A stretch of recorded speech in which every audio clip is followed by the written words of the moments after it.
বিনে গিয়ে পড়ছে। কিরে থানাতে পেটানিটা খেয়েছিস, বলেছিস লোককে? হুম, মেয়েদের মলেস্ট করছিলি না? বহু মেয়েকে রাতে ঘুমোতে দিসনি? পুলিশ অফিসারের নামে বাজে কথা বলেছিস না? সব গেছে, সব গেছে, সব নেওয়া হয়েছে। ঔদ্ধত্য দেখিয়েছিস, প্রশাসনের টপ লেভেল পর্যন্ত গেছে, তাই কিছু করতে পারিসনি, আর পারবিও না। ভেবে নিয়েছিলেন সেই মামাই সেই বৈশাখী? হ্যাঁ, অনেককে দিয়ে, তাদেরকে আমাদের কাছ থেকে সরিয়ে নিয়ে গিয়ে তাকে দিয়ে, মামাইকে দিয়ে ভয় দেখাবার চেষ্টা করেছেন, সেই মামাইকে পেয়েছিলেন? হুম, কি ভেবেছিলেন আমার কাছ থেকে সীমা সোমা ধরিত্রী চলে যাবে? আমি এরকম নেত্রী?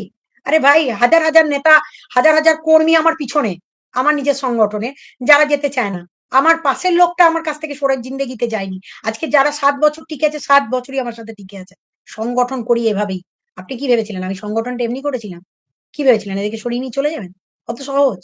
হ্যাঁ, সঙ্গীতা চক্রবর্তী এরকম দুর্বল মেয়ে মহিলা কখনোই নয়। যেখানে খুন হয়, সেই নেতা যারা খুন করে, তাদের বিরুদ্ধে গিয়ে সেই মার্ডার স্থলে গিয়ে আন্দোলন করে আসা মেয়ে। ঠিক আছে?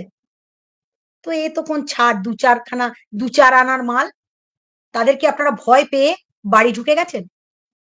আপনাদের মধ্যে থেকেই আমি চেয়েছিলাম প্রতিবাদটা আসুক, আর আপনারা কি করছেন বসে বসে? ম্যাডাম এটা আপনি ঠিক করলেন না, ওটা আপনি ঠিক করলেন না। আরে তোমাদের যদি এতই ক্ষমতা ছিল, তোমাদের সামনে এই মেয়েটাকে মলেস্ট করা হয়েছিল, কেন প্রতিবাদ করনি? কেন এখনো পর্যন্ত আওয়াজ দেখতে পাচ্ছি না যে মামাই, তাকে কেন তার ছবি পর্ন সাইটে দিয়ে দেওয়া হলো এ ক্যাটাগরির অফিসারের? লজ্জা করে না? অসভ্য বেয়াদব মেয়ে ছেলের দল। হ্যাঁ, আবার বসে বসে কন্ট্রোভার্সির নামে আবার কি কথা! লজ্জা করে না? হ্যাঁ, যে সুন্দর বলেছি বলে আমাদেরকে বলছে সুন্দর, কমিউনিটি দেয়া। হ্যাঁ, পর্ন সাইটের, যত পর্ন সাইটের সাথে যুক্ত নিজেদের পরিবারগুলোকেও করে রেখেছেন, নিজেরাও হয়ে রেখেছেন টাকা কামানোর জন্য না? হুম, আপনারা বলছেন প্রতিবাদ করবেন, দুটো কন্ট্রোভার্সি করলে প্রতিবাদ হয়ে গেল না? করুন দেখি আমার মতো মাঠে ময়দানে এসে দুটো কাজ করে দেখাবেন, তারপরে বলবেন আমি কি কাজ করি। ধীরে ধীরে জানতে পারবেন, ওয়েট করুন, অপেক্ষা লাগবে, সময় লাগবে। আপনাদের যে দাদা না, দাদার টিকিটটা বেঁধেছি সবে। দাদাকে আগে ব্যাঙ্গালোর যেতে দিন। দাঁড়ান, ব্যাঙ্গালোরটা একটু পৌঁছাতে দিন, অপেক্ষা করুন। এরপর ত্রিপুরা। হ্যাঁ হ্যাঁ, ও বিজেপি শাসিত, আবার ওখানে আবার টিএমসি কি করবে কে জানে। ওখানে তো সায়নী ঘোষ পর্যন্ত অ্যারেস্ট হয়েছিল, এবার ত্রিপুরা আছে, ওখানে অ্যারেস্ট হবেই, চিন্তা করবেন না। দাদা ধৈর্য রাখুক দাদা, কারণ দাদা যা করেছে, দাদাকে তো আমাকে দেখতে হবে নাকি? কি মুশকিল রে ভাই। আজকে সবে হচ্ছে ব্যাঙ্গালোর, দাদার এখন ব্যাঙ্গালোরে যেতে হবে। এখন 2-2.5 লাখ টাকা খরচা আছে, 3 লাখ টাকা খরচা আছে, তারপরে আছে ত্রিপুরা। আপনাদের দাদা না ওয়াইটির দাদা? ক্রাইম যখন করা হয় না, চিন্তা ভাবনা করে করা হবে, চিন্তা ভাবনা করে করবেন। শাস্তি যখন দিতে নেমেছি, প্রত্যেকটা লোককে দেখিয়ে দেখিয়ে শাস্তি দেবো। আর আপনারা আমার কন্ট্রোভার্সি করছেন, আমার কন্ট্রোভার্সি করছেন। এই মেয়েগুলো যারা আজকে কষ্ট পেয়েছে, কাঁদছে রাতের পর রাত, একটা আওয়াজ বেরিয়েছে আপনাদের মুখ দিয়ে?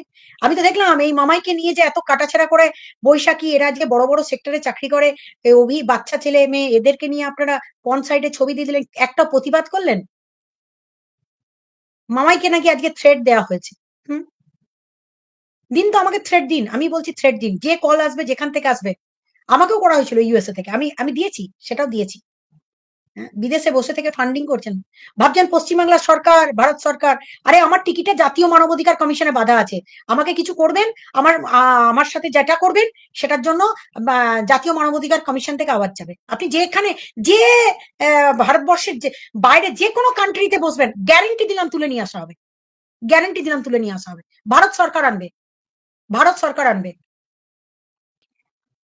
আমরা যারা দীর্ঘদিন ধরে আপনাদের বলছিলাম, বোঝাবার চেষ্টা করছিলাম, সেটা হচ্ছে প্রীতমও এই ক্রাইমের সাথে যুক্ত ছিল।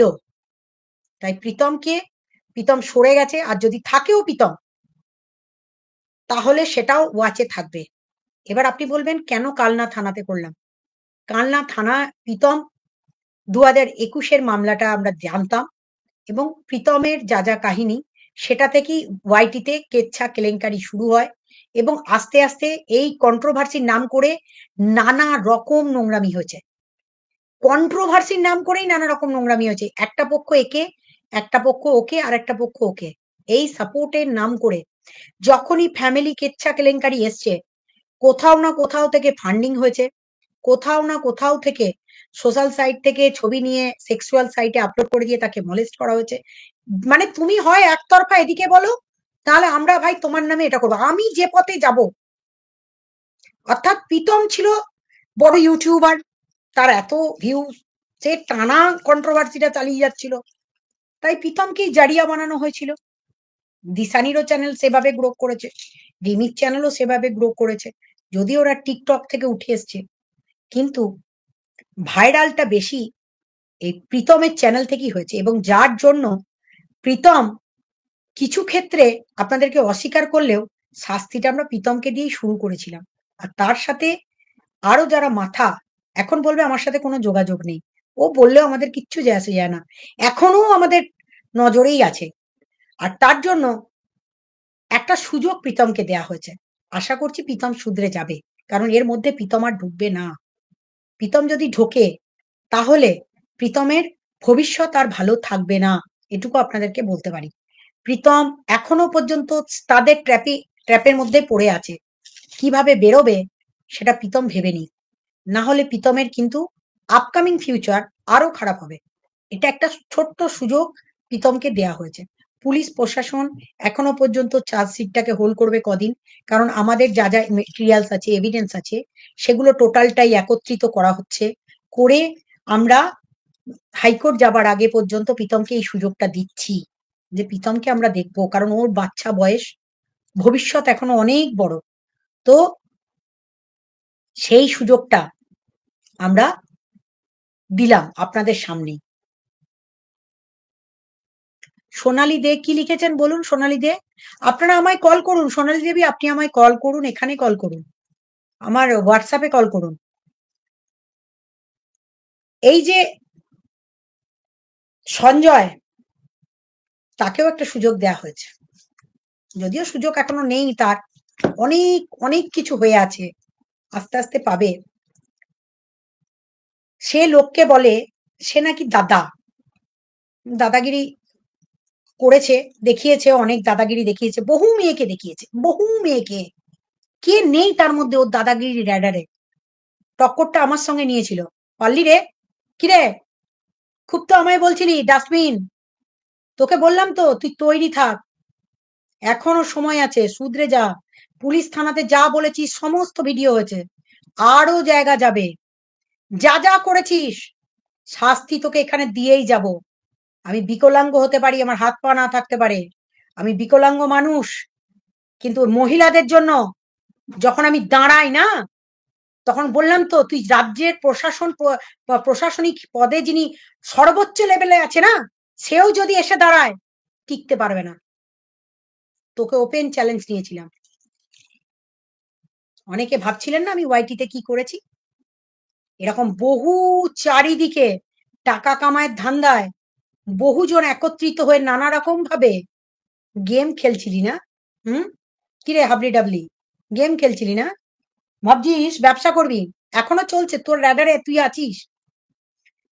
তুই ভাবিস না যে পড়াশোনা না করে সমাজে বার্তা নোংরা দিয়ে আজকে ডালসাগুলো পড়ে আছে, সমাজ কল্যাণ দপ্তরগুলো পড়ে আছে, অ্যাডভোকেটরা পড়ে আছে, চিটিংবাজি ব্যবসা, হ্যাঁ, চিটিংবাজি কারবার, সব চিটিংবাজিগুলো একত্রিত হয়েছে না, চিটিংবাজের দলগুলো বহুদিন ধরে একত্রিত হয়েছে, বলছিলাম না? আবার নিজের মুখে গিয়ে ওয়াইটিতে গিয়ে সব ঝেড়ে দিস। হুম, সব হবে, ওয়েট কর, সময়ের অপেক্ষা। সোনালি দি আপনাকে থ্রেড দি, ডাস্টবিন, বড় ডাস্টবিনে গিয়ে পড়ছে। কিরে, থানাতে পেটানিটা খেয়েছিস, বলেছিস লোককে? হুম, মেয়েদের মলেস্ট করছিলি না, বহু মেয়েকে রাতে ঘুমোতে দিসনি, পুলিশ অফিসারের নামে বাজে কথা বলেছিস না? সব গেছে, সব গেছে, সব নেওয়া হয়েছে, ঔদত্ত দেখিয়েছিস, প্রশাসনের টপ লেভেল পর্যন্ত গেছে, তাই কিছু করতে পারিসনি, আর পারবিও না। এখনো অনেক কিছু দেখার বাকি আছে, এটুকু বলে রাখলাম। অনেক সেবক দাদা ধরেছিলি না, সেবক দাদা, হ্যাঁ রে সেবক দাদা, 7,000 টাকা সোমা বিশ্বাসের কি জন্য নিয়েছিলি? 7,000 সোমা বিশ্বাস, সোমা বিউটি লাইফ, তার 7,000 টাকাটা কেন নিলি, আবার ফেরত দিতে হলো? চিটিংবাজি কারবার শুরু করেছিস? হ্যাঁ, কিসের জন্য নিলি? তোরা নাকি বিরাট বড় সমাজসেবক সেবিকা। হুম, ইয়ার্কিগিরি, ফাজলামি, চিটিংবাজি কারবার। এখনো পর্যন্ত টিনাকে সঠিক রাস্তা না দেখিয়ে